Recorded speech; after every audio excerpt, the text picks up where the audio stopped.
Actually में भाजपाइयों की जो ये पीड़ा है वो इसलिए है क्योंकि ना तो इनके पास चेहरा है, ना नैरेटिव है और ना ही इनके पास एजेंडा है, केवल ऊल जलूल की बात करेंगे। मैं दिखाता हूं आपको, ये इनके वादे हैं। इन वादों में लिखा है, अरविंद केजरीवाल ने माना है मैं वादे पूरे नहीं कर पाया, यमुना को साफ कर दूंगा, आई एम सॉरी गलती हो गई, मैं नहीं कर पाया। और अरविंद केजरीवाल जी की गारंटी मतलब वो 100% वो काम होकर रहेगा। अगर अरविंद केजरीवाल जी ने कहा कि मैं 24 घंटा बिजली दूंगा, अगर अरविंद केजरीवाल जी ने कहा कि मैं फ्री बिजली दूंगा, तो देकर दिखाया। कांग्रेस को अंडर एस्टिमेट करना हमारे ख्याल से दिक्कत वाली बात होगी। अगर कांग्रेस को अंडर एस्टिमेट करे, कांग्रेस देखिए जीते या ना जीते एक तरीके का सवाल, लेकिन कांग्रेस हरा जरूर सकती है और ये बीजेपी के लिए भी घातक हो सकता है और आम आदमी पार्टी के लिए भी घातक। दिल्ली में चुनावी घमासान शुरू हो चुका है। यहाँ पर इस वीडियो में आप देखेंगे कि ऋतुराज जो कि आपके प्रवक्ता है, उन्होंने अरविंद केजरीवाल के किए गए कामों के बारे में उन्होंने बताया कि किस तरह से उन्होंने अपने किए गए वादों को पूरा किया। फिर काउंटर करते हुए जब गौरव भाटिया ने उनको काउंटर किया ऋतुराज जी को, तो उस पर फिर ऋतुराज जी ने किस तरह से जवाब दिया वो आप जरूर सुने। और लास्ट में जब आशुतोष यहाँ पर कंक्लूड करते हैं कि आप और बीजेपी जो है वो ठीक है, वो बड़ी पार्टियां है, बड़े चेहरे हैं ये यहाँ पर, लेकिन कांग्रेस को अंडरएस्टिमेट करना बहुत बड़ी गलती हो सकती है। तो पूरे वीडियो तक आप बने रहे। ऋतुराज जी, आपने 5 उम्मीदवार मुस्लिम समुदाय से लिए हैं, लगभग 7% है आपके सारे उम्मीदवारों का, लेकिन आप चाहते हैं कि वोट आपको 83% प्लस ही मिले इस बार भी, ऐसा कैसे होगा? ये अंजना जी, सबसे पहले तो आप देख सकते हैं कि भाजपा का जो प्रवक्ता है उसका जो फ्रस्ट्रेशन है, उसकी जो तकलीफ है, उसकी जो पीड़ा है, एक्चुअली में भाजपाइयों की जो ये पीड़ा है वो इसलिए है क्योंकि ना तो इनके पास चेहरा है, तो साला ये दुख का खत्म नहीं होता बे, ना नैरेटिव है और ना ही इनके पास एजेंडा है, केवल ऊल जलूल की बात करेंगे। अरे कहना क्या चाहते हो? और कैसे किसी धूर्त को पहचानना है वो आपसे बिल्कुल ही तुच्छे मुद्दों की बात करेगा। आज इस देश के अंदर में अगर अरविंद केजरीवाल जी एकमात्र नेता हैं जो काम की बात करते हैं, काम के नाम पर वोट मांगते हैं, काम की राजनीति करते हैं, और अरविंद केजरीवाल जी की गारंटी मतलब वो 100% वो काम होकर रहेगा। अगर अरविंद केजरीवाल जी ने कहा कि मैं 24 घंटा बिजली दूंगा, अगर अरविंद केजरीवाल जी ने कहा कि मैं फ्री बिजली दूंगा, तो देकर दिखाया। अरविंद केजरीवाल जी ने कहा कि मैं अच्छे स्कूल बनाऊंगा, तो अच्छे स्कूल बनाकर दिखाया। अरविंद केजरीवाल जी ने कहा कि मैं अच्छे स्वास्थ्य व्यवस्था बनाऊंगा, उसके लिए मोहल्ला क्लिनिक बनाया, जिसको देखने के लिए बान की मून और कॉफी आनंद आए। अगर उन्होंने स्कूल की बात करी तो डोनाल्ड ट्रंप की पत्नी मेलिना ट्रंप केजरीवाल जी का स्कूल देखने के लिए आती है, उससे देश का नाम रोशन होता है। ये बड़ी अच्छी बात कही आप। अगर उन्होंने कहा कि मैं महिलाओं को बसेस में फ्री यात्रा करवाऊंगा, तो उन्होंने करवाया। अगर उन्होंने कहा कि मैं बुजुर्गों की फ्री तीर्थ यात्रा करवाऊंगा, तो उन्होंने करवाया।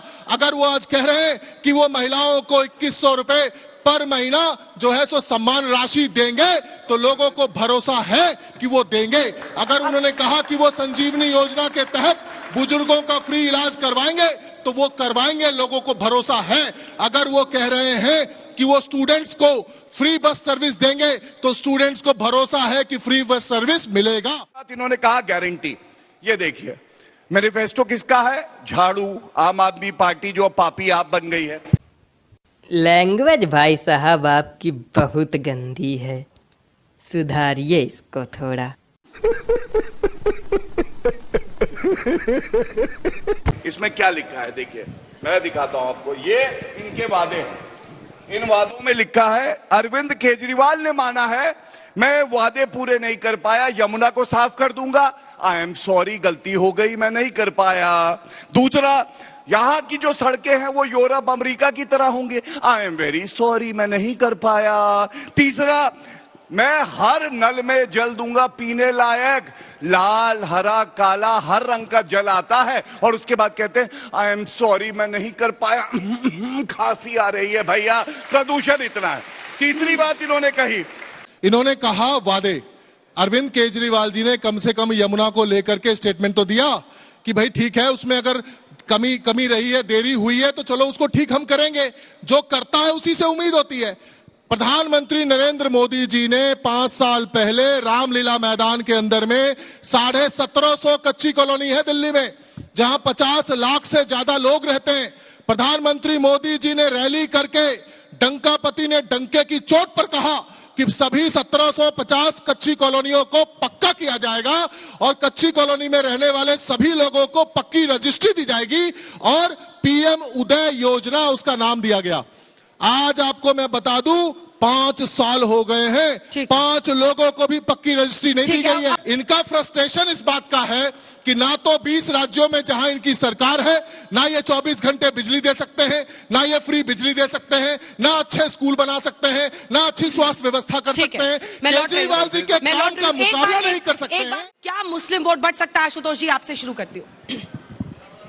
नहीं, दिल्ली के अंदर देखिए 3 चीजें बड़ी स्पष्ट है। पहली बार इस बार जो आम आदमी पार्टी का वोट शेयर नीचे जाने वाला है। क्या बात कर रहे हैं? भारतीय जनता पार्टी का वोट शेयर थोड़ा ऊपर जा सकता है और कांग्रेस भी गेन करेगी। कांग्रेस को जब हम विधानसभा चुनाव के मद्देनजर नापने की कोशिश करते हैं तो हमें लगता है कि 4% 8% की पार्टी है, लेकिन अगर आप लोकसभा में देखें तो आम कांग्रेस पार्टी 24% भी पाती है, 22% भी जाती है। अगर आम आदमी पार्टी जरा सी भी कमजोर होगी तो उसका फायदा कांग्रेस को भी होगा, उसका फायदा बीजेपी को होगा। इसलिए कांग्रेस को अंडर एस्टिमेट करना हमारे ख्याल से दिक्कत वाली बात होगी। अगर कांग्रेस को अंडर एस्टिमेट करें, कांग्रेस देखिए जीते या ना जीते एक अलग तरीके का सवाल, लेकिन कांग्रेस हरा जरूर सकती है और यह बीजेपी के लिए भी घातक हो सकता है और आम आदमी पार्टी के लिए भी घातक हो सकता है। सीटें जीत सकती है कांग्रेस पार्टी दिल्ली में, ऐसा लग रहा है हमारे आपको? ख्याल से अब पहली बार इस बार मुझे लग रहा है कि सीटें निकलेंगी इनकी। अब कौन कितनी सी सीटें? कौन आपको उनके मजबूत उम्मीदवार कौन लग रहे हैं? नहीं, मुझे ये कहना बहुत मुश्किल काम है, लेकिन कुछ सीटें इस बार उनकी निकल सकती हैं। उसका कारण बहुत स्पष्ट है, क्योंकि कांग्रेस पार्टी इस बार कम से कम मैंने 15 का भी देखा है और 20 का भी चुनाव देखा है, इस बार ज्यादा एग्रेसिवली चुनाव लड़ रही है। दूसरी बात क्या है कि जो एंटी इनकम्बेंसी आम आदमी पार्टी सरकार के खिलाफ है वो मजबूत एंटी इनकम्बेंसी, जिसका नुकसान प्रधानमंत्री नरेंद्र मोदी जी को लोकसभा के चुनाव में हुआ। बहुत लोकप्रिय हैं दोनों नेता, बहुत लोकप्रिय दिल्ली के अंदर, लेकिन अगर एंटी इनकम्बेंसी होगी, बहुत सारे प्रोमिसेस करते हो, आप डिलीवर नहीं कर पाते हैं, उसका नुकसान होगा। इसलिए मैंने कहा कि इनका वोट शेयर नीचे जाएगा। बात तो सही है।